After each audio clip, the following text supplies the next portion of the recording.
yi comme niñ ko waxee sànq rek am mbégte lool dalal ki nga xamante ne mooy ministre de la santé Abdoulaye Diouf Sarr wér-gu-yaram nekk loo xamante ne lu soxal askan wi la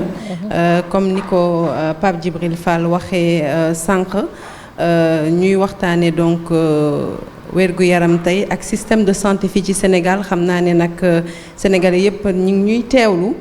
monsieur le ministre ñu ngi lay nuyuwaat bu baax a baax di la dalal fii ci quartier général yaakaar naa ne li ñu war a njëkk a tàmbalee dafay àddu jëm ci actualité muy nag benn drame bu survenir il y a quelques jours daal di nag xaw a lëmbee réew mi jur polémique bu rëy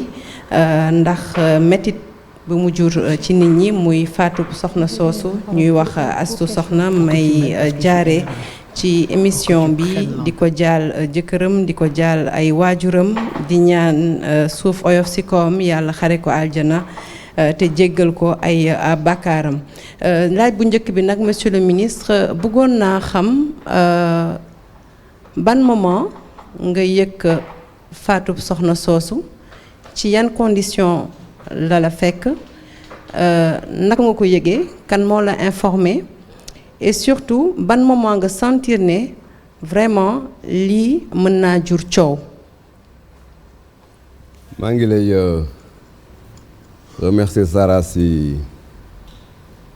question bu am solo bi nga posé effectivement ñu ngi jaalewaat njabootu Astu Soxna di ñaan suñu borom yóbbu ko sa àjjana yu gën a kawe envoyé naa fa une délégation du ministère de la santé avec madame la directrice de l'action sociale ànd fa ak une forte délégation du ministère dem jaale jëkkëram dem seeti njabootam loolu tamit il est important que ñu xamal ko Sénégalais yi pour répondre directement à la question ñun dañuy jot chaque jour des reportings de tout ce qui se passe au niveau des structures de santé lépp lu am ci structure de santé rek nañ ko jot moment bi may wax par exemple am nañ benn application boo xamante ne daf ñuy remonter l'ensemble des décès maternels par jour c'est-à-dire tey boo ne ma effectivement quelle est la situation mën nañ donc fekk minuit ma ne le directeur de la santé de la mère de l'enfant jox ma la situation effectivement des décès maternels parce que effectivement dañ si revenir tout à l'heure sur l'ensemble des décès donc bu ma jotee l'information maa ngi ko jotee avec le directeur des établissements publics de santé parce que mënu ma ko jotandoo avec l'ensemble des Sénégalais naturellement parce que lépp lu am au niveau des hôpitaux il est important bu fekkente ne dafa nekk quelque chose de spécifique d'important ñu informer immédiatement le ministre oui bi ma ko jotee je savais effectivement que il faut absolument que ñu auditer le décès bu ma ne auditer le décès rek c'est un terme technique utilisé dans le jargon effectivement du secteur un décès maternel bu amee immédiatement il faut l'auditer pour voir lan moo ko waral dans le processus maintenant bi doon conduire à l'audit du décès comme on en fait presque tous les jours j'ai senti effectivement que ça commençait à monter au niveau des réseaux sociaux et au niveau de la presse à partir de ce moment je savais absolument que li ñu doon gérer nous au plan effectivement ordinaire commençait à être un élément important boo xamante ne ñëw na au niveau de la presse donc pour répondre à cette question et à partir de ce moment ñun li ñuy def mooy ñu dal garder notre sérénité parce que en toute chose il faut que ñu def la part des choses entre le sensationnel tout ce qui est effectivement lié à la presse ak la sérénité qu'il faut pour gérer une affaire boo xamante ni c'est une affaire sérieuse donc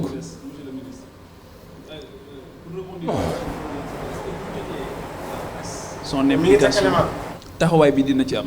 ah mais tout à fait bien sûr wax naa la tout à l'heure que ne à chaque fois que mu am un décès maternel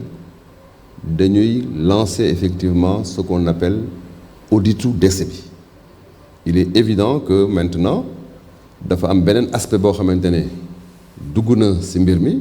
mooy que ne la famille dañoo ñëw intervenir dans le processus dans la procédure bu famille bi intervenir dans la procédure nag day jox à la chose une autre dimension une dimension boo xamante ne du rek le secteur moo koy gérer au plan technique mais day nekk maintenant une affaire boo xamante ne à la limite dafa nekk ñun ñoo famille bi mais ñun aussi ak population yi donc il est évident que doon nañu conduire le processus jusqu'au bout mais cette fois ce n'est plus notre dossier au plan technique boo xam ne dañ koy gérer pour comprendre lan moo ko waral pour jël si les décisions mais dafa nekk maintenant lu ñu séq ak population yi de manière générale parce que effectivement dafa wàcc à ce niveau-là mais même bu dul woon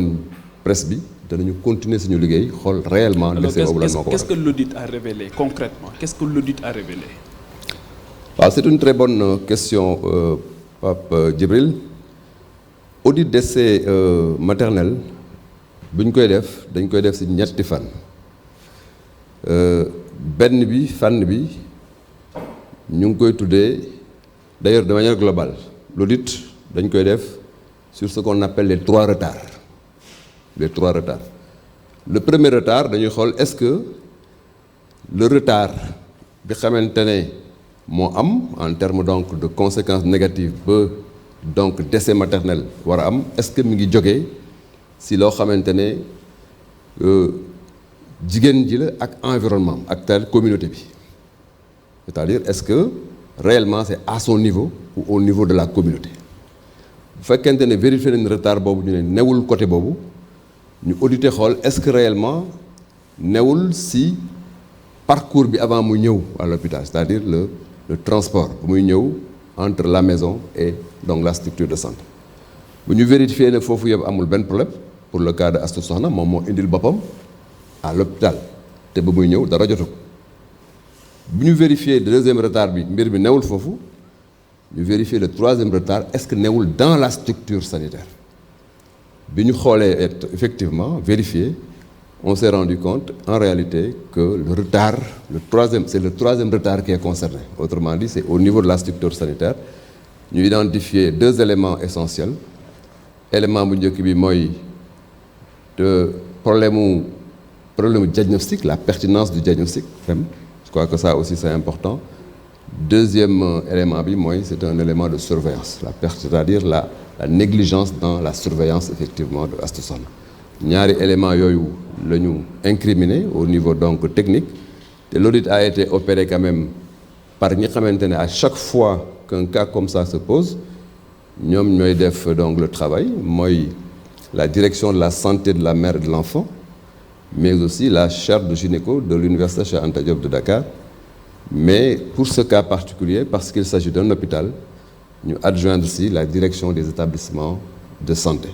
donc ñooñu ñoo def le travail ça nag ça n'a rien à voir avec beneen mission d'inspection boo xamante ne envoyé nañ ko aussi sur le terrain qui est conduite par l'IAF l'inspection des affaires administratives mais là c'est sur d'autres questions qui n'ont rien à voir avec la question médicale. Monsieur le ministre. Donc voilà donc les éléments d'information par rapport à l'audit. Donc c'est le troisième retard qui a été incriminé lié à la structure de santé. C'est pourquoi d'ailleurs on a pris les décisions qui xamante ne ça s'imposait à ce niveau-là. Monsieur le ministre maa ngi lay nuyu. déjà ci teew bi comme ni ko sama naata